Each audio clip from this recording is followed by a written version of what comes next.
Bismillahirrahmanirrahim. Assalamualaikum warahmatullahi wabarakatuh.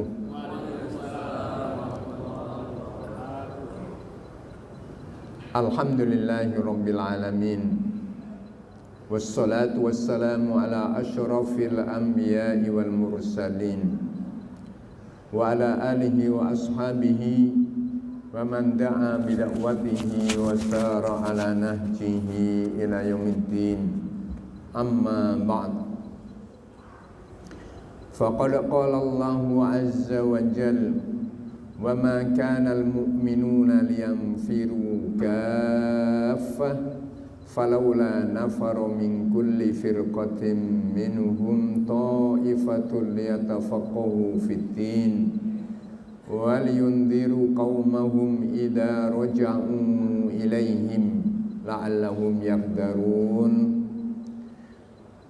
Ma'asyiral muslimin wal muslimat, as-shaimina was-shaimat, para bapak, para ibu, jamaah sholat subuh Masjid Al-Muhajirin yang semoga dimuliakan Allah Subhanahu wa taala.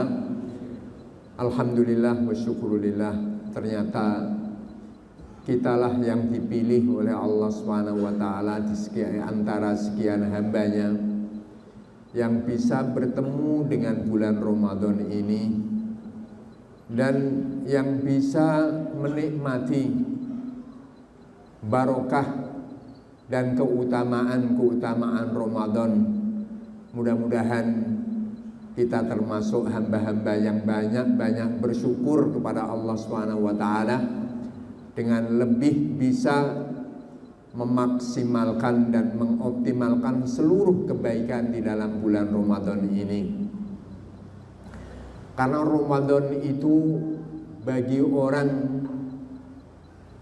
yang memahaminya itu disebut Ramadan ini sebagai ayyamam ma'dudat. Jadi Allah Subhanahu wa taala ketika berfirman, ya ayyuhalladzina amanu kutiba alaikumusyamu kama kutiba alal ladzina min qablikum la'allakum tattaqun.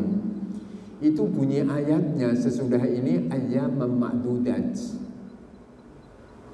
Ayyamam ma'dudat itu pada hari-hari yang terbilang saja. Berarti Ramadan bagi orang yang memahaminya itu dianggapnya cuma hanya bilangan yang cuma hanya sedikit saja. Ayam jamak dari yaum, hari-hari yang terbilang. Jadi merasa Ramadan ini sangat amat sedikit. Makanya beda orang yang memahami Ramadan dengan yang tidak itu dari sisi memahami lagu. Ada yang mengatakan Ramadan tiba, Ramadan tiba. Ini beda dengan tiba-tiba Ramadan. Ya Pak ya. Kalau Ramadan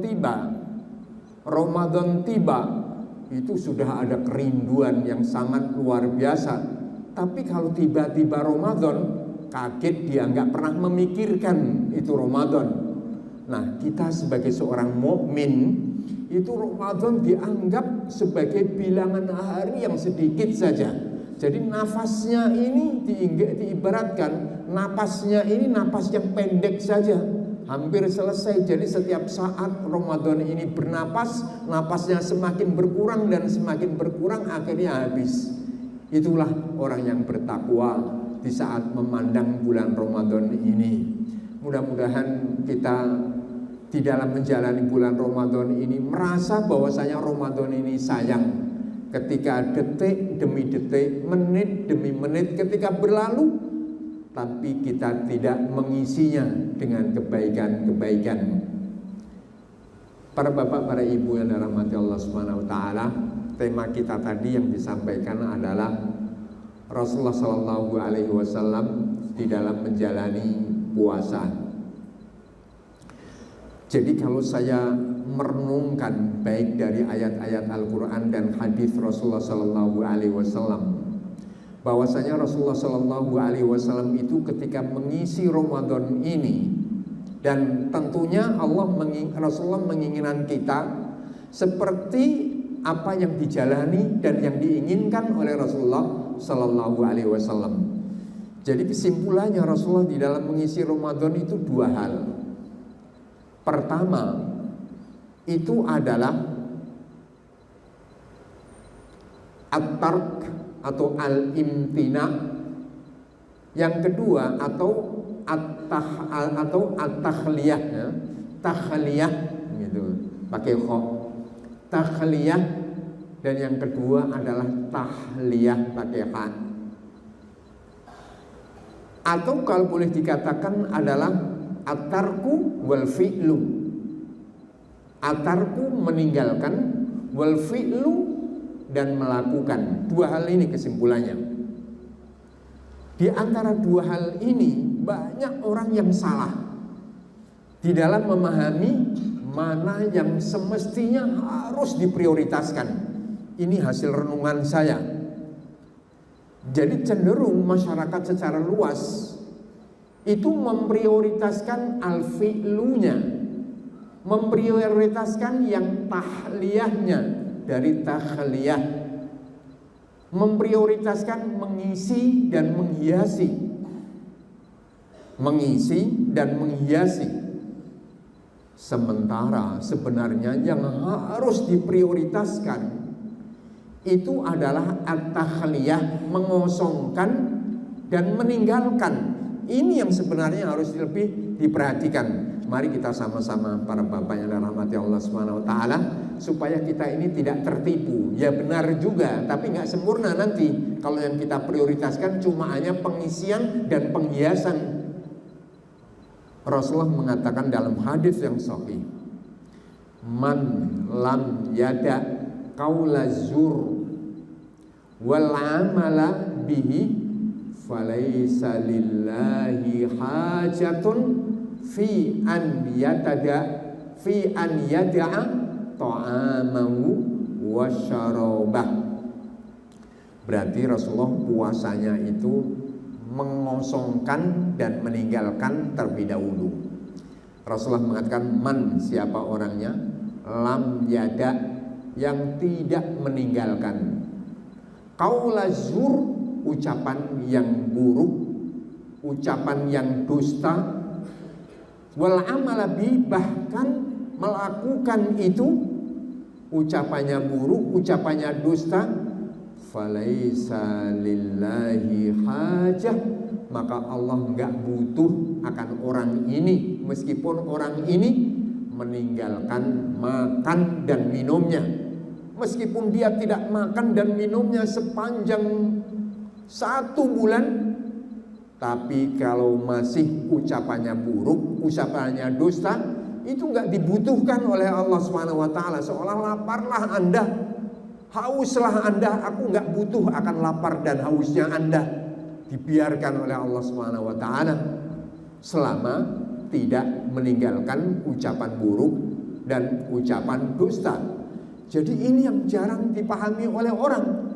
Jadi kan cenderung mengisi dan mengisi Ramadan dengan baca Al-Quran, dengan qiyamul lail, baik itu sholat tarawihnya atau tahajudnya, witirnya, sodakohnya, terus saja diisi. Tapi ternyata ada hal yang tidak diperhatikan, yaitu ucapan yang buruk, ucapan yang dusta. Ini tidak cuma hanya ucapan yang buruk, ucapan yang dusta aja. Ini cuma hanya contoh aja. Rasulullah itu cuma hanya mencontohkan yang mudah aja. Kalau yang mudah aja nggak bisa, apalagi yang sulit. Makanya diberikan contoh yang mudah aja, yaitu cuma hanya ucapan. Ini kan mudah, yang sering terjadi. Diuji dulu untuk meninggalkan ini, ya semestinya nanti pandangan yang buruk, pendengaran yang buruk, tangan yang digunakan untuk melakukan yang buruk, kaki digunakan melangkah yang buruk, ya tentunya semuanya, lintasan pemikiran yang buruk, renungan hati, bisikan-bisikan hati yang buruk. Ini kalau tidak ditinggalkan semuanya, apa arti sebuah lapar dan haus? Ini yang diinginkan oleh Rasulullah Sallallahu Alaihi Wasallam. Makanya wajar kalau ada hadis yang lain yang mengatakan kam min so'imin laisa min saumihi illal ju' wal atos. Banyak sekali kata Rasulullah Orang yang puasa kamin so'imin laisa min saumihi, tapi puasanya itu cuma hanya lapar dan haus saja, tapi tak bernilai, cuma hanya berhenti pada lapar dan hausnya, tidak dinilai. Nah, ini yang terpenting. Jadi ternyata yang diinginkan oleh Rasulullah SAW itu adalah tidak kamiyah. Kamiyah itu kuantitas, tapi yang diinginkan oleh Rasulullah SAW itu adalah kualitas kita berpuasa. Dan kualitasnya puasa tidak berhenti kepada pengisian, tapi ada yang harus diprioritaskan, itu adalah meninggalkan. Jadi tarbiyah sekali lagi. Jadi ibadah itu, baik itu puasa atau zakat atau haji, intinya dikembalikan kepada bagaimana Allah menginginkan hambanya menjadi orang yang baik dalam menjalani hidupnya. Jadi ini puasa ala Rasulullah SAW yang jarang dipikirkan oleh banyak orang. Makanya di sini harus kita benar-benar menyadari dan mewaspadai di dalam menjalani puasa ini. Nah, ini kalau tangan tidak digunakan untuk mengambil haknya orang lain, kan aman-aman saja kehidupan orang yang lainnya bisa menikmati kekayaan alam yang Allah anugerahkan sekian besarnya. Karena apa? Tangannya ditahan, tidak mau mengambil haknya orang lain. Makanya tarbiyah puasa dulu itu yang dilakukan oleh Rasulullah SAW dan sahabatnya yang memahaminya. Bahkan orang yang dalam skala pendidikan rendah, sosial rendah, tapi mereka paham akan puasa. Kita lihat wanita tua, janda lagi, bisa katakan ini kan satu keluarga janda, nggak punya suami, punya anak gadis, nggak punya anak laki-laki. Ini berjualan susu, jualannya susu murni. Tapi suatu saat ini anaknya yang sedang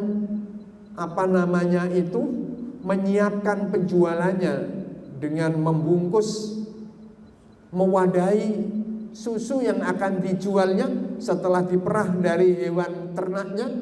Ini ibunya katakan, ini seorang ibu, justru ini seorang ibu biasanya yang lebih bisa mengarahkan anaknya, itu biasanya secara umum begitu. Nah, ibu ini berkata kepada anaknya, campur aja itu susu dengan air supaya jumlahnya banyak.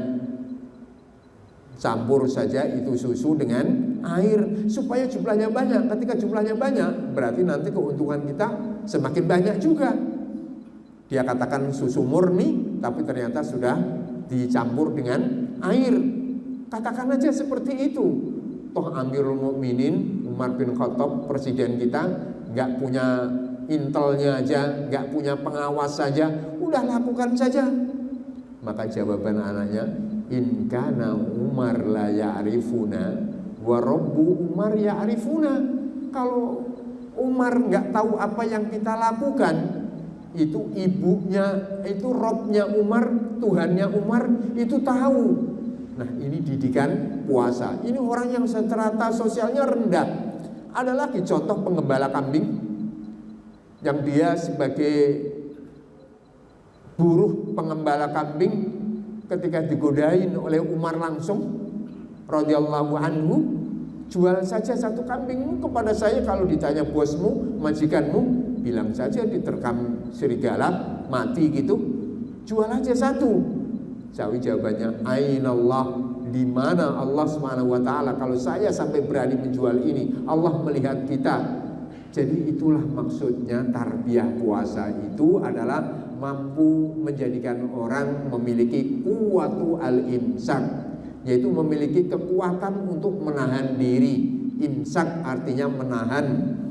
Jadi ini yang sebenarnya harus kita prioritaskan. Makanya sekarang kita mulai belajar menjauhi ini. Dalam selama Ramadan dilatih kita nggak mau mengambil yang nggak milik kita, nggak mau kita ini hasad, iri, dengki dan lain sebagainya. Bersihkan hati.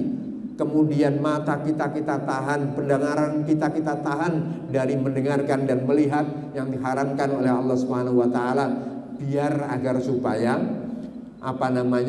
kita tidak makan, kita tidak minum selama bulan Ramadan di siang harinya ini dilihat oleh Allah Subhanahu wa taala, diperhatikan oleh Allah Subhanahu wa taala. Kalau sudah awal sudah tidak diperhatikan, maka nanti cuma hanya lapar dan haus saja.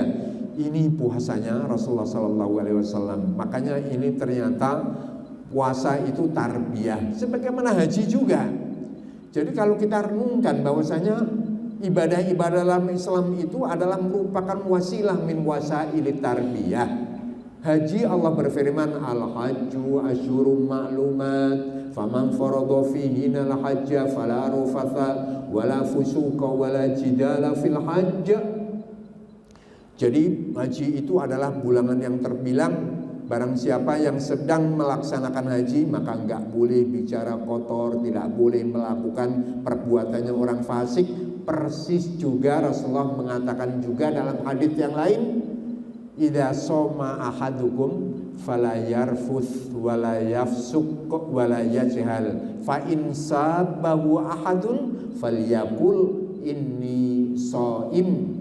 Jadi kata Rasulullah lagi menegaskan lagi, barang siapa di antara kalian yang sedang puasa, maka enggak boleh dia itu berbicara kotor, tidak boleh dia itu berbuat fasik. Jadi melakukan perbuatan-perbuatannya orang fasik, pemaksiat kepada Allah, jangan lakukan itu. Wala yajhal, jangan berbuat seperti perbuatannya orang bodoh. Wa insab bahwa ahadun, kalau engkau dicela oleh orang lain, maka jawab saja, jangan ladeni, bahkan kasih pelajaran dia supaya enggak melakukan perbuatannya itu, yaitu pencelaan. Kasih tahu, ini shaim, saya ini sedang puasa, enggak selayaknya saya mengucapkan ucapan kotor, ucapan mencela, mencaci seperti Anda mengatakan seperti itu kepada saya. Jadi pemberian pelajaran. Jadi ini yang disebut dengan at-takhliyah, mengosongkan dulu. Jadi ini puasanya Rasulullah, mudah-mudahan dari inilah nanti akan dilihat laparnya kita, hausnya kita, itu baru berarti nanti. Ini yang pertama, para bapak, para ibu yang dirahmati Allah Subhanahu wa taala. Kemudian yang kedua, ini tinggal aja dikembangkan semuanya. Jadi pendengarannya, telinganya, pikirannya, semuanya ditahan. Kemudian yang kedua, itu adalah tahliyah, penghiasan atau al-fi'lu, yaitu melakukan. Nah, ini kita melakukan yang malam dulu. Karena kalau saya perhatikan dalam hadis-hadis Rasulullah, keberkahan Ramadan yang mana Rasulullah itu mengatakan dalam hadisnya, atakum Ramadan syahrul mubarak, bulan yang penuh dengan keberkahan. Kalau kita lihat dalam hadis-hadis yang banyak, itu ternyata keberkahan Ramadan itu ada di malamnya. Makanya kita lihat bagaimana Rasulullah mengisi malam harinya yang penuh dengan keberkahan. Pertama, keberkahan Ramadan itu kebanyakannya ada di malam hari. Kita lihat satu persatu di antara apa yang dilakukan oleh Rasulullah Sallallahu Alaihi Wasallam dan apa yang disabdakan oleh Rasulullah agar supaya kita mengikutinya. Ini pertama, Qiyam Ramadan. Qiyam, yaitu maksudnya di sini sholat tarawih. Kata Rasulullah, man qoma Ramadana, tidak siam ya. Kalau siam kan sudah jelas lah, nggak perlu kita artikan karena hadis ini panjang, ada 3 besar poin, ada 3 poin besar. Pertama diawali man soma Ramadana, kemudian dilanjutkan man qoma Ramadana, kemudian yang ketiga man qoma Lailatul Qadar. Jadi Rasulullah mengatakan man qoma Ramadana imanan wahtisaban ghufira lahu ma taqaddama min dhanbi. Jadi barang siapa yang qiyam Ramadan, maksudnya ada yang melaksanakan sholat tarawih di bulan Ramadan ini, iman berangkatnya itu adalah karena iman kepada Allah Subhanahu wa taala, dan berangkatnya puasa itu cuma hanya mengharapkan ridho dan pahala dari Allah, gak ingin dari yang lain. Itu maknanya ihtisab. Dan iman memang karena keimanannya yang mendorong untuk melakukan qiyam Ramadan tarawih. harapannya cuma hanya ridho dan pahala dari Allah, nggak yang lain, maka ghufira lahu ma taqaddama min dzanbih, maka dosa-dosanya itu diampuni oleh Allah. Apakah ini dosa besar, apakah dosa kecil, nggak usah kita pikirkan. Yang penting Allah mengampuni dosa kita. Kalau kita sudah memohon ampun, kan seluruhnya dosa juga akan diampuni oleh Allah Subhanahu wa taala, khususnya di dalam bulan Ramadan ini. Nah, para bapak yang dirahmati Allah Subhanahu wa taala, qiyamnya yang diinginkan oleh Allah, ingin dari Rasulullah, dari kita seperti apa? Nah, ini jangan sampai kita tidak mengikuti jejaknya Rasulullah sallallahu alaihi wasallam. Rasulullah mengatakan, man sholla ma'al imam hatta yansorif kutiba lahu ajru lailatin. Jadi barang siapa yang sholat tarawih bersama dengan imam sampai imamnya itu selesai, jadi sholatnya nggak buru-buru, sampai menunggu imam selesai menyelesaikan sholat tarawihnya, berarti ini imamnya kalau sholatnya itu 11 rakaat, dia tunggu sampai 11 rakaat. Selesai salam bersama dengan imam. Kalau imamnya itu melanjutkan sampai witir, tunggu sampai witir, nggak usah pulang dulu. Kalau sholatnya ternyata 23 rakaat, sabar saja, sholat terus bersama dengan imam sampai terakhir menutup witirnya. Karena ini nilainya kutiba lahu ajru lailatin, maka nilainya sholat malam, sholat tarawih di malam Ramadan bersama dengan imam sampai selesai itu seperti sholat semalaman suntuk. Batasan malam itu dari mana para bapak? Nah, batasan malam itu diawali dari, yang kita pahami malam itu diawali dari menjelang tidur atau diawali dari maghrib? Maghrib itu malam. Jadi begitu sudah matahari tenggelam, sejak itu masuk waktu malam sampai berujung kepada subuh adzan. Jadi kalau kita sholat mulai dari maghrib kemudian sampai subuh gak berhenti, itulah pahala kita yang kita dapat dari sholat bersama dengan imam. Paling panjangnya sholat imam itu ketika tarawih ya kurang lebihnya setengah jam saja. Jadi setengah jam tapi berpahala semalaman utuh sempurna. Nah, inilah yang diinginkan oleh Rasulullah Sallallahu Alaihi Wasallam. Makanya dulu kita perhatikan para bapak, kisah sholat tarawih bersama dengan Rasulullah itu gimana? Nah, kisah Rasulullah itu sholat tarawihnya. Jadi Rasulullah sepanjang hidupnya sholat tarawihnya itu cuma hanya dalam satu Ramadan saja. Ramadan berikutnya sampai Rasulullah Sallallahu Alaihi Wasallam dipanggil oleh Allah itu enggak sholat tarawih bersama dengan para sahabatnya di masjid. Cuma hanya 3 malam di Ramadan pertama di mana Allah mewajibkan puasa. 3 malam pertama Rasulullah sholat tarawih. Jumlah sahabat pada saat itu tidak begitu banyak. Kemudian malam yang kedua Rasulullah Shallallahu Alaihi Wasallam sholat tarawih lagi, jumlahnya semakin membludak. Kemudian ada yang mengatakan ditambah malam yang ketiga, ada yang mengatakan cuma hanya 2 malam. Ini perbedaan pendapat lah, tapi yang jelas ini riwayat sahih. Kemudian menganggaplah ada yang mengatakan sholatnya 3 malam. Rasulullah datang lagi pada malam yang ketiga, jumlahnya semakin banyak lagi. Kemudian pada malam berikutnya Rasulullah itu nggak datang lagi ke masjid untuk melaksanakan sholat tarawih. Jadi sehabis sholat isya langsung pulang. Nah kemudian sahabat ini pada bingung menunggu Rasulullah SAW untuk mengimami sholat tarawih lagi seperti malam-malam sebelumnya.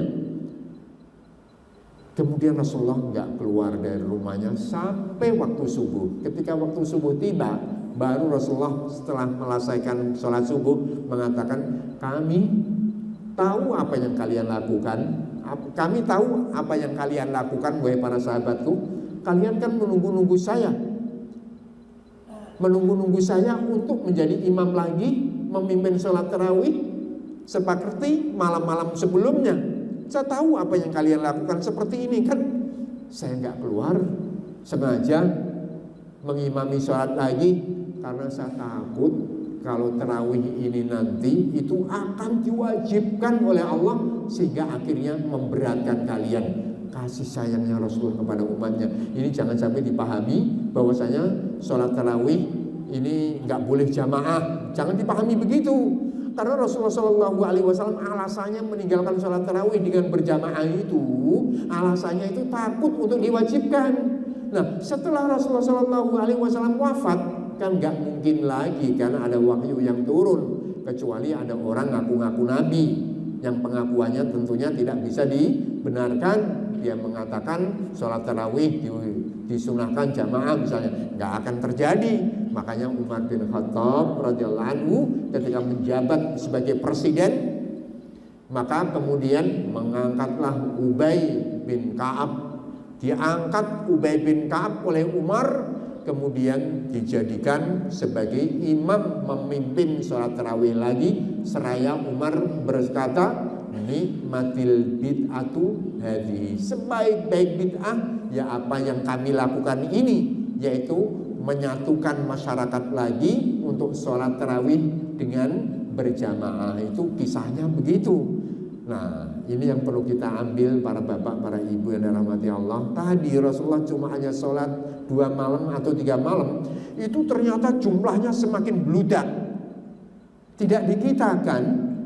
Jadi semakin tambah Ramadan, semakin Ramadan itu berkurang juga jumlah jamaahnya. Ini bedanya antara Rasulullah bersama dengan sahabatnya dengan para ustadz bersama dengan makmumnya.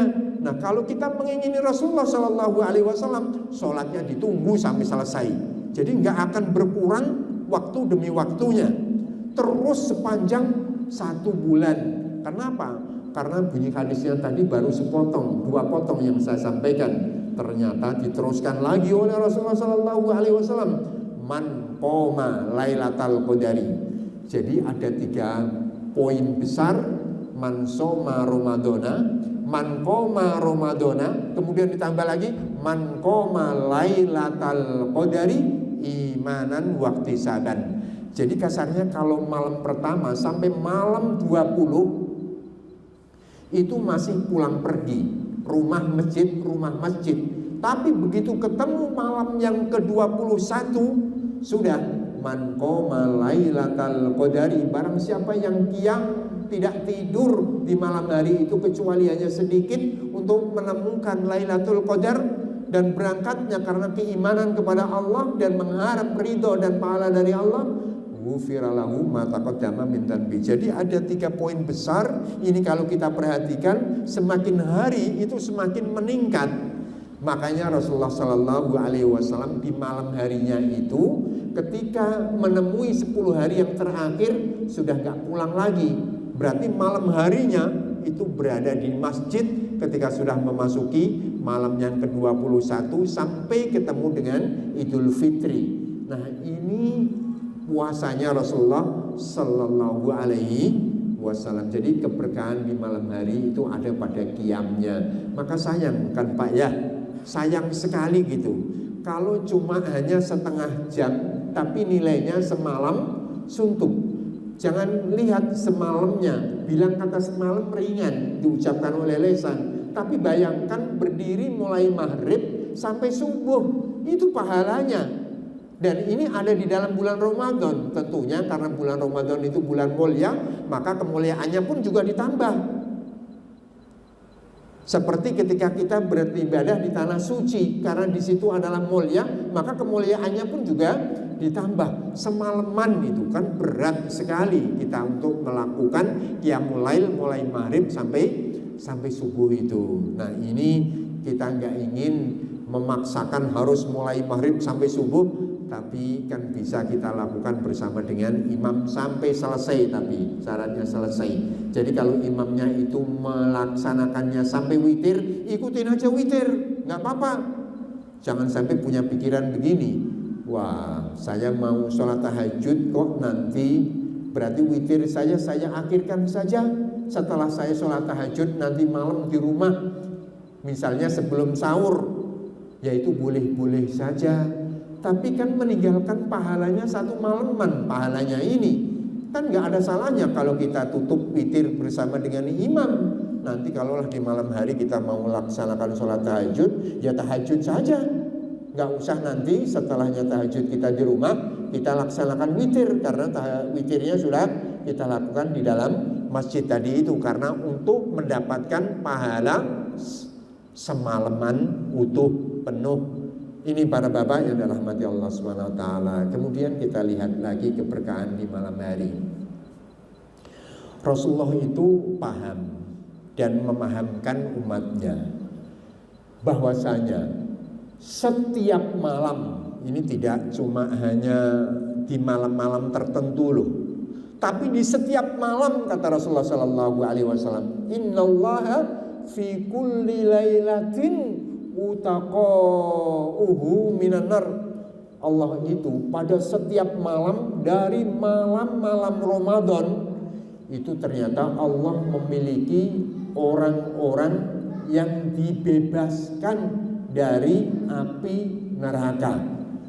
Ini Rasulullah paham, dan Rasulullah memahamkan kita sebagai umatnya bahwasanya setiap malam dari malam-malam Ramadan itu Allah membebaskan hambanya dari api neraka. Berarti ini harus kita pikirkan di saat kita ini berpuasa. Makanya para bapak, para ibu, jangan lupa sertakan doa setiap malam. Bisa pakai bahasa Arab, bisa pakai bahasa Indonesia. Allahumma a'tiq riqabana minan nar, Allahumma ja'alna min utaqaika minan nar. Atau kalau kita bahasakan dengan kita doanya, Allahumma a'tiq, ya Allah bebaskan, merdekakan kami dari api neraka. Allahumma ja'alna, Allahumma ij'alna, ya Allah jadikan kami min utaqaika minan nar, dari hamba-hamba yang kau bebaskan dari api neraka.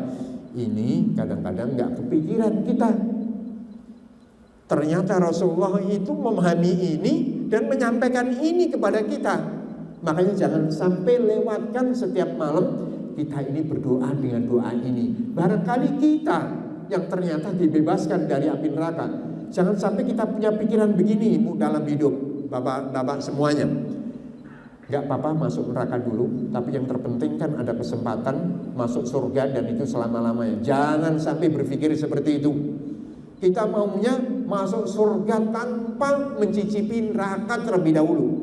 Bisa kita bayangkan masuk neraka kayak apa? Jangan sampai berpikir seperti itu. Kalau bisa kita bebaskan dari Allah, dibebaskan oleh Allah Subhanahu wa taala dari api neraka. Ini yang ada di dalam bulan Ramadan. Ini puasanya Rasulullah sallallahu alaihi wasallam. Bahwasanya di sini Rasulullah paham betul Allah membebaskan hambanya dari api-api neraka. Kita doa di malam hari. Jadi Rasulullah itu pernah memberikan contoh. Contohnya itu yang masuk akal, yang sering sekali menyebabkan orang itu lalai beribadah kepada Allah, yaitu adalah harta. Jadi nanti Allah itu dalam sebuah hadis Rasulullah SAW itu membuat percontohan kepada kita itu dua orang. Yang satu dimasukkan ke surganya, yang satu dimasukkan ke nerakanya supaya kita mengambil pelajaran. Yang satunya yang dimasukkan surga itu seorang mukmin. Dalam hadis Rasulullah itu, yang hidupnya mulai awal sampai akhir itu miskin. Jadi tidak pernah namanya menikmati kenikmatan duniawi. Miskin hidupnya, mulai daripada awal sampai akhir hidup miskin. Tapi beriman kepada Allah Subhanahu wa taala. Kemudian dimasukkan ke dalam surga. Setelah dimasukkan ke dalam surga, kemudian ditanya oleh malaikat atas perintah Allah Subhanahu wa taala, bagaimana perasaan Anda setelah Anda ini dimasukkan ke dalam surganya Allah? Bagaimana perasaan Anda di saat dulu Anda hidup di dunia? Apa yang kau rasakan saat Anda hidup di dunia setelah menikmati kenikmatan yang seperti ini besarnya? Itu pertanyaan yang diajukan kepada orang miskin yang berujung kepada surga ini. Jawabannya, saya saat hidup di dunia tidak pernah menemukan kesulitan sedikit pun. Jadi hidup yang sangat amat sulit itu terlupakan dengan besarnya kenikmatan yang luar biasa akan kenikmatan surga. Nah itu, jadi kita jangan pernah, nah ini kita bayangkan kalau kita sulit-sulit hidup, agar supaya menghibur diri lah paling tidak, kita lah melongo ke surga sana. Agar supaya tidak merasa sulit hidup di dunia ini, karena masih ada harapan di sana, yaitu akan kenikmatan surganya Allah Subhanahu wa taala. Ini tampil yang pertama. Kemudian yang kedua, itu orang kafir, tapi hidupnya sejak awal sampai akhirnya dia itu dalam berkecukupan, dalam berkenikmatan, kenikmatan duniawi, apa saja tercukupi. Tapi pada saat dimasukkan ke dalam neraka, nanti ditanya oleh malaikat, apa yang kau rasakan saat kalian hidup di dunia dulu? Dia rasakan, saya belum pernah merasakan nikmat sedikit pun di saat mencicipi azabnya neraka itu. Ternyata Ramadan ini dipahami betul oleh Rasulullah SAW, bahwasanya Ramadan ini dan Rasulullah SAW sudah dijamin oleh Allah masuk surga, karena yang pertama kali nanti masuk surga itu adalah Rasulullah SAW. Itu saja masih takut akan azab neraka, apalagi kita yang tidak ada bandingnya dengan Rasulullah SAW. Nah ini kita sertakan apa yang dipahami oleh Rasulullah dan dipahamkan kepada kita ini. Kita berdoa kepada Allah agar supaya dibebaskan diri kita ini dari api neraka, tak pernah mencicipi api neraka. Ini yang kita inginkan, bebas sebebas-bebasnya, langsung masuk surga tanpa hisab. Ini barangkali siapa? Kita, karena puasa kita kan nggak tahu. Allah Subhanahu wa taala Maha Rahman, Maha Rahim. Kalau kita berdoa tak mustahil lah itu kita diberikan pembebasan oleh Allah Subhanahu wa taala dari api neraka ini. Kemudian para bapak, para ibu yang dirahmati Allah Subhanahu wa taala, berkah di malam hari lagi. Ya jelas ini ada pada 10 hari yang terakhirnya. Jangan lewatkan 10 hari yang terakhir. Sudah jelas bahwasanya Rasulullah SAW mengatakan sebelumnya sudah diawali Lailatul Qadri khairun min alfi syahrin, dan ini dijelaskan lagi oleh Rasulullah SAW dalam hadis yang disahihkan oleh Imam Nasiruddin Al-Albani. Rasulullah SAW mengatakan fihi lailatun khairun min alfi syahrin faman hurima khairaha faqad hurim. Nah, ini kita lihat hadis Rasulullah.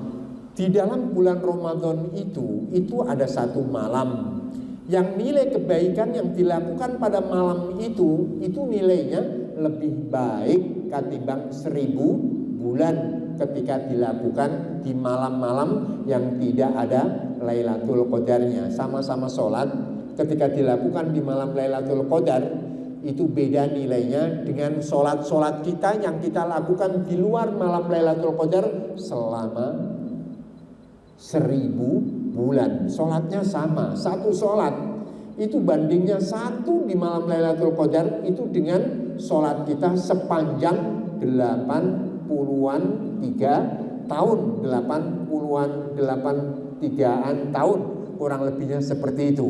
Nah ini kan jangan sampai kita lewatkan. Makanya sampai hadisnya Rasulullah, faman hurima khairaha faqad hurim. Kalau sampai orang itu kebablasan, tidak mendapatkan kebaikan malam Lailatul Qadar, itu seperti orang yang tidak mendapatkan kebaikan. Meskipun dia mendapatkan kebaikannya, tapi seolah-olah nggak mendapatkan kebaikan Ramadan. Saking besarnya keutamaan kebaikan di malam Lailatul Qadar ini. Makanya persiapkan amal-amal sebaik-baiknya. Sudah lakukan saja pada 10 malam yang terakhir. Kita nggak usah menunggu malam ganjil, bahaya. Nanti menjadi orang ganjil. Ya kan, orang ganjil itu bahaya. Jadi jadikan orang genap dan ganjil terus gitu kan. karena ya Allah jangan jadikanlah kami orang-orang yang ganjil, kan gitu, karena perhatiannya kepada malam-malam yang ganjil aja. Meskipun di malam yang ganjil itu kemungkinan Lailatul Qadar itu semakin besar, tapi kalau sudah dilakukan 10 hari seperti Rasulullah menunggu selama 10 hari kan aman kan. Dan insya Allah dengan ketundukan kita, tidak kesombongan kita, tidak ujubnya kita, tidak riaknya kita, kalau kita hidup-hidup itu 10 hari, ya insya Allah dengan hati yang husnudzon kepada Allah, ya kita dapatkan Lailatul Qadar. Sudah gitu aja antara diri kita dengan Allah SWT. Persiapkan, coba para bapak, sedekah 1 kali di malam Lailatul Qadar itu seperti sedekah 83 tahun. Jadi itu kan nilainya beda sekali. Apalagi sedekah pahalanya besar seperti sedekah selama 83 tahun. Makanya 10 hari siapkan sedekah terus.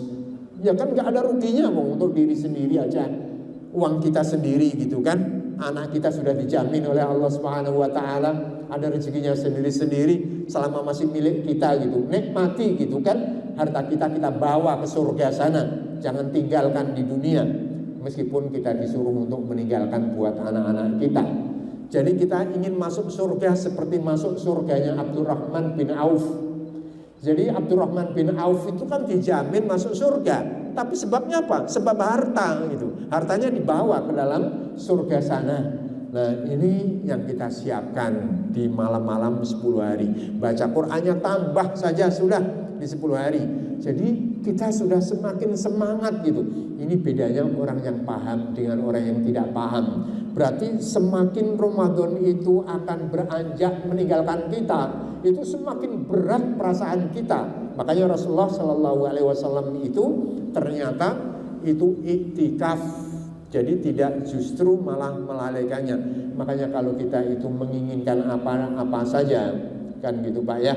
Persiapan ini kan sering berulang-ulang. 10 hari yang terakhir ini kan hari-hari yang mulia sekali yang dimaksimalkan. Ya kita siapkan saja sebelum Ramadan apa beratnya gitu kan. Kalaulah pakaian kita beli sebelum masuknya bulan Ramadan supaya tidak tersibukkan kita untuk menyiapkan pakaian. Kalaulah ingin mengganti ban, roda ban gitu kan, ya sudah siapkan aja sebelum Ramadan atau saat-saat awal Ramadan agar supaya mobil kita sudah kita servis semuanya. Jangan semuanya di akhir-akhir, karena ini waktu-waktu yang justru puncaknya Ramadan. Bisa, tapi kadang-kadang terlupakan terus. Jadi ini para bapak yang dirahmati Allah Subhanahu wa taala, kenikmatan malam yang ada di dalam bulan Ramadan itu berkahnya sangat amat luar biasa. Nah, kemudian kalau di siang harinya seperti apa ini menghiasinya? Tadi sudah dijelaskan, seluruh anggota tubuhnya puasa. Sudah, matanya, telinganya, hatinya, kemudian pikirannya, kemudian seluruh apa yang ada dirinya itu sudah puasa. Itu ada hal yang kadang-kadang kita ini kurang pahami juga. Rasulullah itu dalam sebuah riwayat yang sahih itu adalah ajwadana sallallahu alaihi wasallam ajwadanas. Jadi salah seorang sahabat Nabi itu pernah mengatakan Rasulullah itu adalah orang yang paling derma. Sudah, paling derma. Kalau memberikan pemberian itu tidak takut akan miskin. Itu Rasulullah sallallahu alaihi wasallam. Kemudian ternyata Rasulullah itu sifatnya seperti ini, dan ini sifat sepanjang masa. Tapi diteruskan dalam hadis ini, wa ajwadu ma yakun fi Ramadan. Tetapi kedermaan Rasulullah sallallahu alaihi wasallam di dalam bulan Ramadan itu melebihi kedermaan beliau di luar bulan Ramadan. Jadi dari sisi ini kita harus juga di samping berpuasa kita memperbanyak infak sedekah kita khususnya di dalam bulan Ramadan. Kenapa rata-rata ulama-ulama terdahulu, orang-orang alim terdahulu yang kaya-kaya itu memilih haulnya itu di dalam bulan Ramadan. Jadi kalau dagang Pak, kalau lagi dagang itu kan ada zakatnya.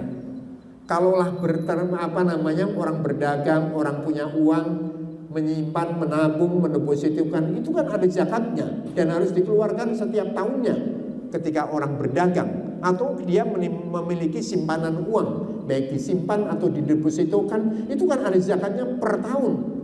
Rata-rata ulama terdahulu itu dipilihnya di bulan Ramadan, diajukan gitu, meskipun belum waktu tiba. Jadi kalau orang itu mulai dagang bulan Syawal, itu zakatnya kan kalau nanti ketemu Syawal.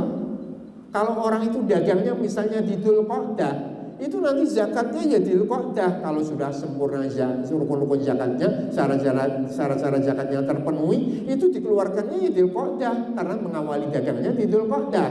Yang terpenting hartanya sampai 1 nisab itu bulan apa? Di situ dia waktu zakat. Kalau di Dzulhijjah itu uang dagangannya sampai 1 nisab di situ, ya nanti pada tahun berikutnya Dzulhijjah baru zakat. Tapi rata-rata orang yang punya uang, orang yang berdagang, itu zakatnya didahulukan. Meskipun belum jatuh tiba, pilih Ramadan. Dan boleh mendahulukan zakat dari sebelum waktunya. Berbeda kalau mendahulukan sholat sebelum waktu, itu tidak boleh. Tapi kalau dalam zakat boleh. Nah ini kalaulah zakat kita pilih di dalam bulan Ramadan, dan apalagi kalau kita keluarkan di malam-malam Ashrul Awakhir gitu kan, sudah zakat, sudah apa di malam yang mulia, sangat luar biasa di sini. Ini kan strategi, sama-sama punya uang tapi strategi cara untuk mengeluarkannya kan. Jadi di siang harinya banyak-banyaklah infak seperti Rasulullah SAW. Kemudian lagi yang tak kalah pentingnya, sebelum saya tutup karena tadi sudah ada bel. Jadi ini yang tak kalah penting, kita itu nggak ingin puasa kita itu cuma hanya satu saja, satu puasa setiap hari pahalanya. Kita ingin pahala puasa kita itu lebih daripada satu, dengan cara memberikan buka kepada orang lain. Pahala puasa Bapak, coba ini ringan sebenarnya, kita bisa gitu. Pahala puasa itu berbeda dengan pahala ibadah-ibadah yang lain. Kalau ibadah-ibadah yang lain seperti sholat, seperti zakat, itu pahalanya tetap di bawah pahala puasa.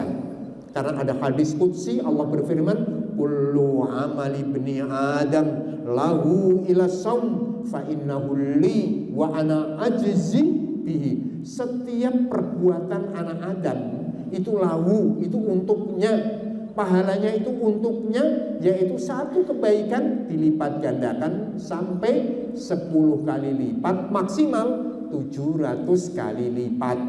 Itu satu kebaikan di luar bulan Ramadan, selain bulan Ramadan, kecuali puasa. Kalau puasa urusan saya, berarti pemahamannya itu lebih daripada 700 kali lipat. Itu puasa kita yang kita lakukan ketika kita lakukan dengan iman dan imanan wahtisaban, cuma hanya mengharap ridha Allah, tidak pamer, tidak riya, tidak sum'ah dan lain sebagainya. Itu pahalanya begitu besarnya, lebih daripada 700 kali lipat.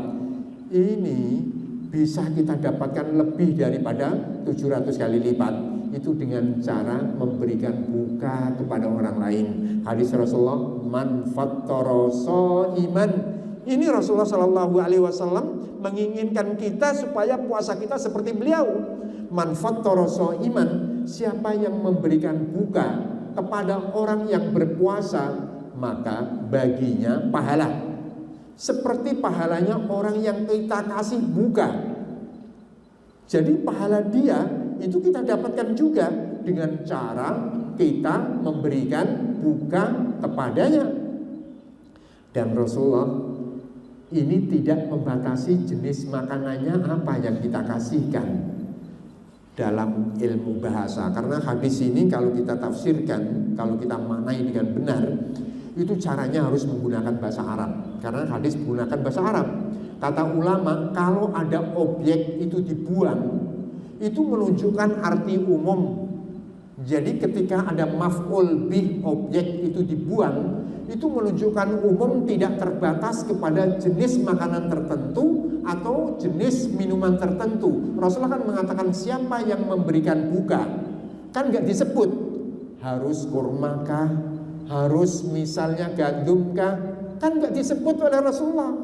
Jadi ketika objek itu nggak disebut, itu kata ulama-ulama kita, itu menunjukkan apa saja, umum itu. Apakah kolak, apakah sirup, apakah lauk, apakah kuah, apakah kurma, dan tidak ada batasan banyak kecilnya. Yang penting kita kasih. Itu pahalanya orang yang kita kasih, itu kita dapat juga tanpa mengurangi pahala dia. Dia pahalanya utuh, dan kita mendapatkan pahala seperti pahalanya orang yang kita kasih buka. Makanya siapa yang nggak ingin puasa kita banyak? Jadi sama-sama lapar, agar supaya pahalanya banyak, ya kasih aja. Kalau kita ngasih 10 orang, ya kita sama saja seperti puasa 11 kali. Karena satu untuk kita, 10 dari orang lain. Nah, ini kita lakukan, dan sekarang ini kesadaran masyarakat sudah mulai, dan alhamdulillahnya juga masjid-masjid sekarang sudah mengkoordinir buka puasa. Kan enak, titip duit ya, ini saya titipkan untuk 1 bulan ya. Nah, niat kita untuk 1 bulan ini. Kalaulah 1 hari dinilaikan sekian, berarti sudah 1 bulan niatnya. Kan niat, Allah tahu kan, saya titip ini untuk 1 bulan. Kalau 1 porsi untuk sekian, nah ini saya titipkan untuk 1 bulan, biar supaya diambil 1 porsi setiap hari sampai ketemu 1 bulan. Nah ini kalau jamaah semakin makan dari apa yang kita berikan, itu kita nikmatnya kan masih ada orang yang mau datang, bisa kasih takjil itu.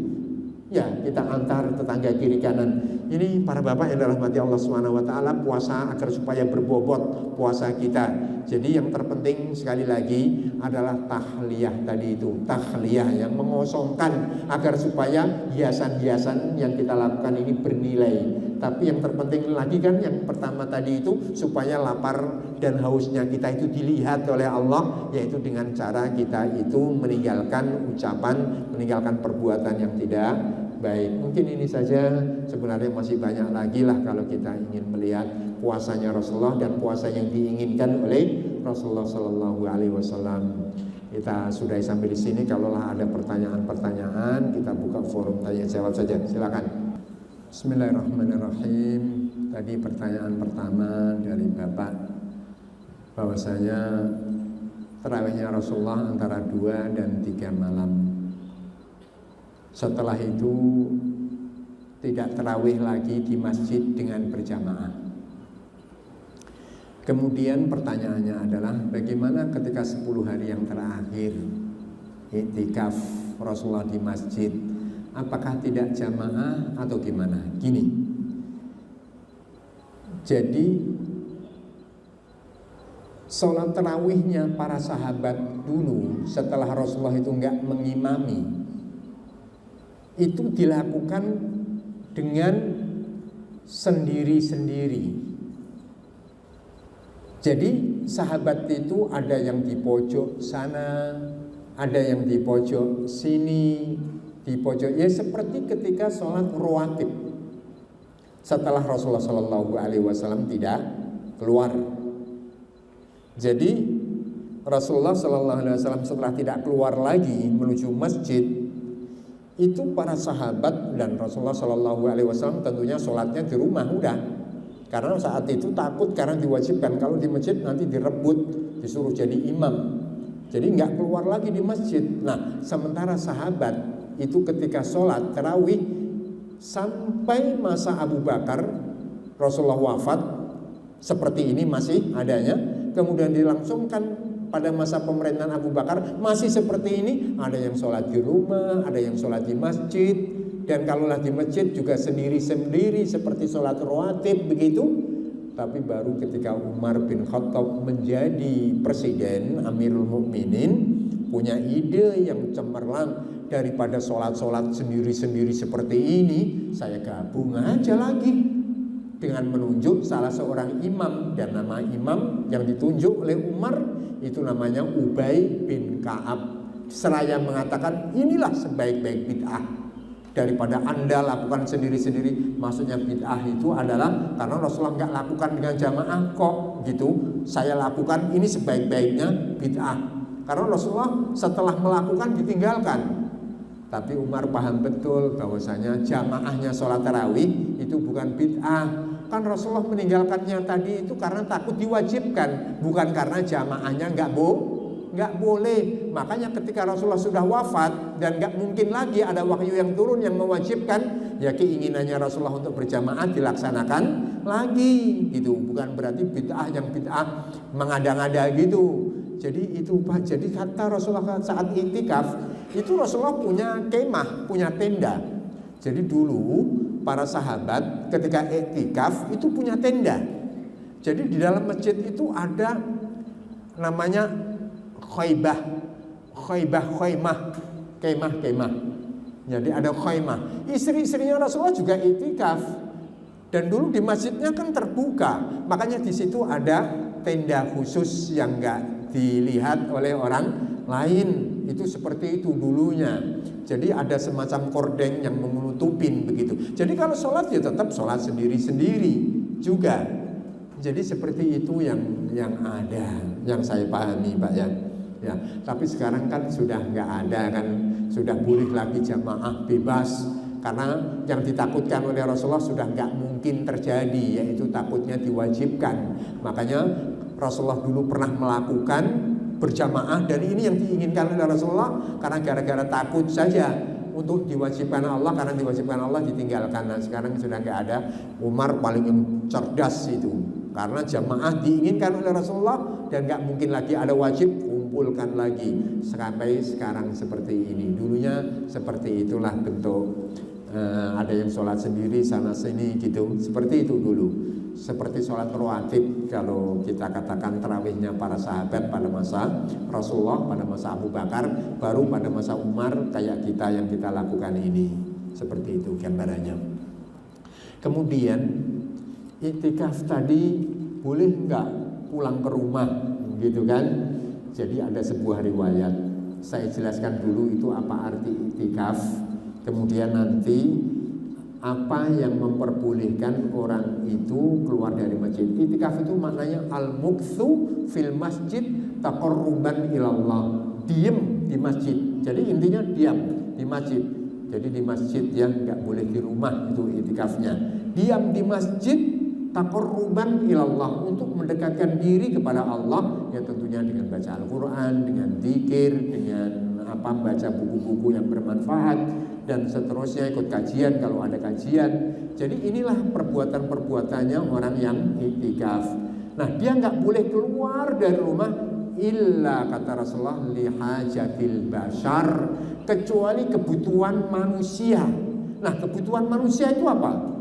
Kebutuhan manusia adalah makan dan minum. Jadi kalau di masjid itu nggak disediakan makan dan minumnya, kalau pulang boleh itu. Tapi kalau di masjid sudah disediakan makan dan minumnya, kok pulang mau tidur, berarti iktikafnya batal.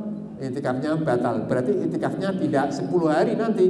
Iktikaf kalong aja, musiman. Ya saat-saat dia niat itu aja nilai iktikafnya. Berarti dia termasuk orang yang iktikaf 10 hari. Kalau 10 hari totalitas tas gitu kan. Kalau enggak, kalau seperti masih kerja di kantor siangnya, dan jangan mencuri waktu iktikaf tapi sudah enggak mau kerja, dosa itu. Karena kerja digaji, kemudian hukumnya iktikaf bagaimanapun saja meskipun mulia tetap sunnah, enggak bisa tingkatan wajib. Jadi kalau masih kerja tetap kerja aja, nanti dia mendapatkan pahala niat iktikaf. Ya Allah, kalau saya ini liburnya kerja itu adalah segini, ya saya iktikaf, tapi berhubung saya masih kerja, saya nggak bisa iktikaf ya Allah. Ya mudah-mudahan dengan niatnya itu dihitung orang yang iktikaf 10 hari. Nah, jadi tidak boleh keluar, kesimpulannya, kecuali hajatnya manusia. Jadi hajatnya manusia, buang air kecil, buang air besar, makan. Ini kan hajatnya manusia. Ganti pakaian, kalau pakaiannya najis, ya boleh pulang. Kalau tidak membawa peralatan-peralatan ke masjidnya, pakaian-pakaiannya. Kalau di masjid kan tentu keluar, kalau ke WC kan pasti keluar masjid, WC. Karena WC kan bukan masjid. Nah itu hajatul bashar boleh. Jadi kesimpulannya yang memperbolehkan orang keluar dari iktikaf itu adalah kebutuhan manusiawi. Jadi kalau kebutuhannya kerja, nah itu belum kebutuhan manusiawi. Kebutuhan yang hajatnya manusia itu apa? Yang makan, minum, buang air kecil, ganti pakaian, itu hajat manusiawi. Jadi kalaulah masih kerja, ya niatannya itikafnya malam aja sudah. Ya Allah, kalau saya ini libur siang hari saya itikaf, tapi berhubung masih kerja ya malam saja. Mudah-mudahan dihitung 10 hari juga, karena niat itu penting sekali. Makanya kita ini penting poligami Pak ya. Penting poligami. Maksud saya Pak, poligami niat, jangan poligami istri, nanti berbahaya lah. Poligami niat. Jadi amal satu tapi niatnya banyak. Coba. Amal satu tapi niatnya banyak. Contohnya misalnya kita baca Al-Quran, bacanya niatin yang banyak aja. Baca yang pertama saya tilawah, baca yang kedua tadabbur kalau paham bahasa Arabnya, kemudian baca yang ketiga niat meruqyah. Jadi itu niatnya hasil semuanya. Niat yang ketiga mudah-mudahan dapat syafaat. Jadi ini pahalanya banyak tergantung kepada niat kita. Nah ini namanya poligami nih, niat. Jadi seperti itu, kalau masih kerja, ya Allah sertakan saja. Saya kalau nggak kerja begini itikaf ya Allah gitu kan. Tapi Allah tahu kesungguhan niat kita kan gitu. Kemudian kita lanjut lagi. Tarawih 23 rakaat. Jadi gini lah, Islam itu sangat amat indah dan ini dipahami oleh para sahabat. Dulu sholatnya Rasulullah itu baik di dalam bulan Ramadan yang cuma hanya 3 malam saja, maupun di luar bulan Ramadan, itu sholatnya Rasulullah Shallallahu Alaihi Wasallam itu adalah tidak lebih daripada 11 rakaat. Ini hadis versi Aisyah. Jadi hadis versi Aisyah. Jadi nggak pernah lebih daripada 11 rakaat, tapi kita tahu kakinya itu sampai bengkak-bengkak saking lamanya berdiri. Nah Umar bin Khattab, pada masa Umar bin Khattab, beliau menginginkan sholat tarawihnya dirubah, tidak 11 rakaat tetapi 23. Kata Rasulullah, ini juga jangan sampai Umar bin Khattab ini dianggap pembuat bid'ah. Loh, Rasulullah sholatnya kan tidak pernah lebih 11 rakaat baik di bulan Ramadan maupun di luar. Kok Umar ini 23? Ini salah pemahaman seperti itu. Ini kan tadi versi Aisyah. Saya itu setahu saya kalau Rasulullah sholat malam itu cuma 11. Berarti Aisyah itu enggak membatasi. Rasulullah enggak membatasi jumlah sholat malam. Karena Rasulullah mengatakan sholatul laili mathna mathna. Sholat malam itu 2 rakaat ya umatku. Tapi ketika subuh dekat tutup ya dengan witir. Berarti Rasulullah enggak membatasi. Gitu. Rasulullah itu tidak membatasi sholat malam. Nah, tarawih bagian daripada sholat malam, nggak dibatasi oleh Rasulullah. Tapi Rasulullah yang sering melakukannya itu 11. Kalau Anda ingin lebih ya silakan, tapi saya nggak batasi. Karena Rasulullah mengatakan dalam hadis yang sahih, sholat malam itu 2 rakaat. Di saat subuh itu sudah dekat tutup ya dengan witir. Berarti Umar idenya 23. Kalau Umar bin Abdul Aziz 36. 36 nanti ditambah witir 3, 39. Tapi di Indonesia ini cuma ada 2 versi aja, 11 sama 23. Saya ingin ada yang mengikuti Umar bin Abdul Aziz gitu. Umar bin Abdul Aziz ulama besar, ahli fikih, termasuk khalifah yang kelima, saking adilnya. Itu kalau tarawih 39. Jadi gitu, boleh juga 39. Nah, maksud saya gini, 23-nya Umar ini itu memperbanyak jumlah rakaatnya, tapi panjangnya sama dengan yang 11. Jadi kalau yang 11 itu lama berdirinya, kalau yang 23 itu banyak rakaatnya gitu. Semestinya 23 ini panjangnya seperti sepanjang 11, tapi bacaannya dikurangi karena kalau berdirinya lama kan capek, kalau ada rukuknya kan bisa berkurang. Itu dulu sahabat seperti itu. Jangan 23 tapi seperti 3 rakaat gitu kan. Nah ini seperti itu loh sebenarnya. Jadi harus kita pahami, Rasulullah itu 11 rakaat tapi panjang. Nah ini 23 sepanjang 11 dengan diperbanyak rakaatnya. Kalau seperti itu kan enggak seperti ini. Ada yang di sholat tarawih itu bacaannya enggak kedengaran sama sekali Fatihahnya itu. Kemudian nanti surat yang dibaca itu surat Shad, Yasin, langsung ruku yang pendek-pendek begitu. Yasin, Allahu Akbar. Nah ini kan enggak nilainya. Yang terpenting kan dalam ibadah itu di samping kuantitas itu kan kualitas. Makanya Rasulullah pernah mengatakan dalam sebuah hadis, orang melaksanakan sholat tapi itu sholatnya mungkin yang diterima cuma hanya sepertiganya, cuma hanya seperberapanya, ya artinya yang khusyuknya aja. Kalau nggak ada khusyuk sama sekali kan berarti nggak ada yang diterima. Berarti orang sama-sama sholat itu pahalanya berbeda sesuai dengan kadar khusyuknya. Meskipun sama-sama panjang, sama-sama makmum misalnya, batasan waktunya sholatnya sama, tapi itu pahalanya berbeda sesuai dengan kekhusyukannya. Kemudian terusnya baca Al-Quran. Ini tadi kiat ya, kiat membaca Al-Quran. Kadang-kadang ibu ya capek itu di siang harinya, kemudian di malam hari mau baca Al-Quran capek gitu kan. Kemudian Qiyamul Lail, bagaimana kiatnya? Jadi gini loh, pertama itu kita jangan memaksakan diri. Rasulullah itu mengatakan begini, Innallaha la yamal hatta tamal. Jadi artinya Allah itu nggak bosan sampai kalian sendiri yang bosan. Kemudian kata Rasulullah juga afdhalul amal, jadi adwamuha wa in qalla, sebaik-baik amal itu adalah yang kekal meskipun cuma hanya sedikit, tapi yang istiqomah, yang kekal.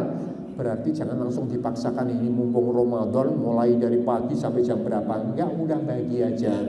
Saya kalau di malam hari, di siang hari punya kerjaan. Setiap orang itu punya waktu yang berbeda-beda, punya kegiatan yang berbeda-beda. Makanya lihat saja yang pas buat diri kita.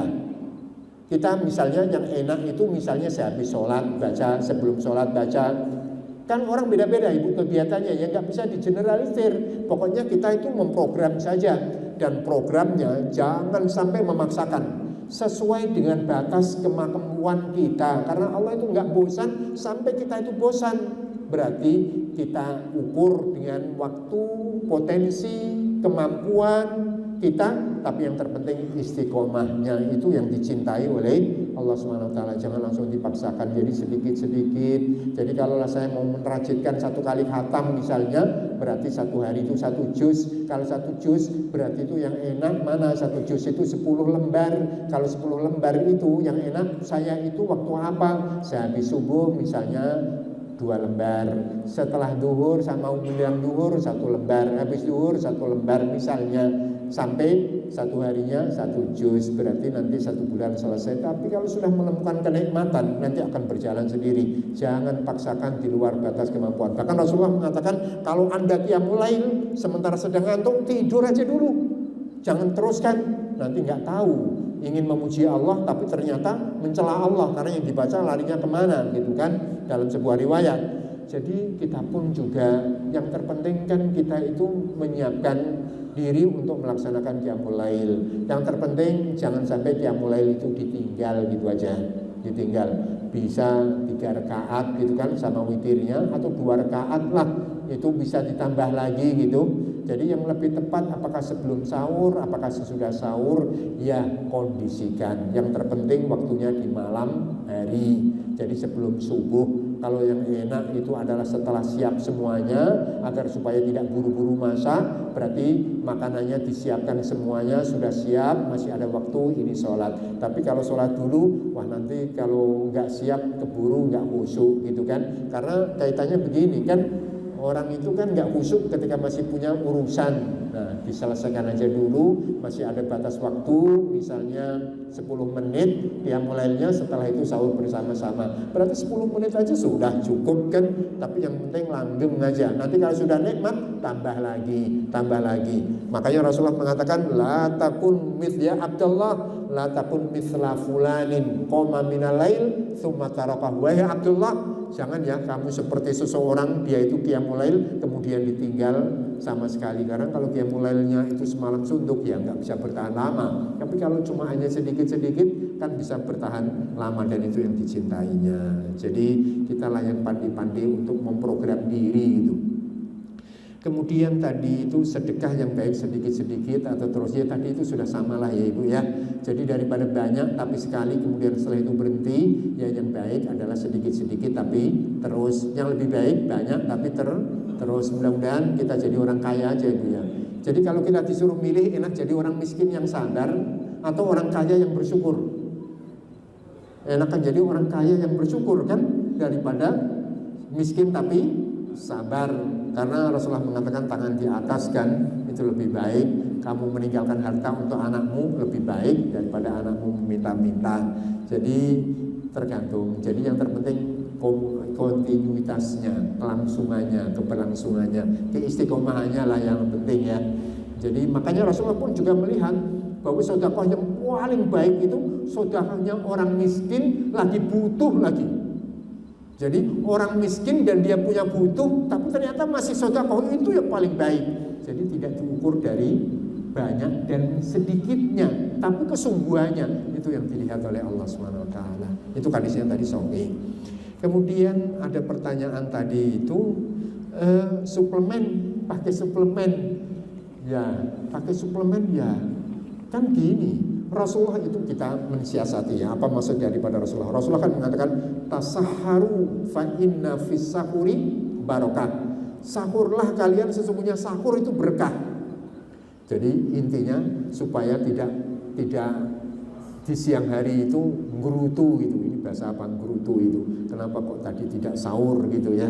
Jadi kita disuruh sahur itu agar supaya memiliki kekuatan gitu. Bahkan Rasulullah mengatakan sebaik-baik waktu sahur itu yang diakhirkan. Ini maksudnya apa? Supaya sisa-sisa makanan kita itu masih bertahan lama. Jadi kalau menggunakan suplemen dan menurut medis tidak membahayakan tubuh, ya bagus-bagus juga. Kan sebenarnya itu orang ketika sudah dilarang makan dan minum aja sudah bisa menahan, itu udah bagus sekali. Karena jangan dianggap puasa itu orang harus lemes, harus berenergi. Dulu kerja-kerja besar itu dilakukan saat puasa loh. Perang Badar itu puasa. Jadi kita jangan sampai ketika puasa itu kemudian tidak produktif lagi di siang harinya. Jadi nggak apa-apa, yang terpenting suplemennya tidak mengganggu kesehatan. Nah kemudian 6 tadi itu ghibah ini memang penyakit yang besar sekali menimpa umat. Jadi intinya gini, pertama kita harus memahamkan diri bahwasanya ghibah itu dosa besar. Kemudian ridho dengan orang ghibah itu pun juga seperti meridhoi kemungkaran.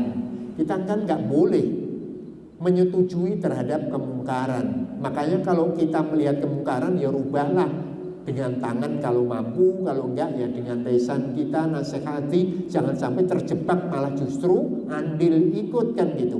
Jadi pertama kita pahamkan buat diri kita, ghibah itu diperumpamakan seperti makan daging yang sudah bangkai saudara kita, masih hidup dagingnya seger aja nggak mau, tapi sudah meninggal, itulah orang yang ghibah kepada orang lain. Jadi ini harus kita pahamkan. Kemudian kedua, Allah Subhanahu wa ta'ala melihat kita. Jadi memang orang yang kita ghibahi nggak tahu, tapi kita yakin betul Allah Subhanahu wa ta'ala itu melihat kita. Makanya ulama-ulama yang terdahulu ketika ada orang menyebut keburukan orang lain, kemudian apakah tidak ada kata-kata yang lebih baik daripada kata-kata ini? Paling tidak itu, atau minimal paling enggak ditinggal pergi aja supaya tidak meneruskan dalam ghibahnya, atau kita tidak terbawa oleh ghibahnya. Jadi yang terpenting pahamkan diri kita akan bahaya ghibah. Kalau sudah pahamkan akan bahaya ghibah, tapi kalaulah terjatuh melakukan, nanti paling enggak menyesal lah karena tahu bahaya yang begitu besarnya. Saya rasa satu aja ya, satu termin saja ya.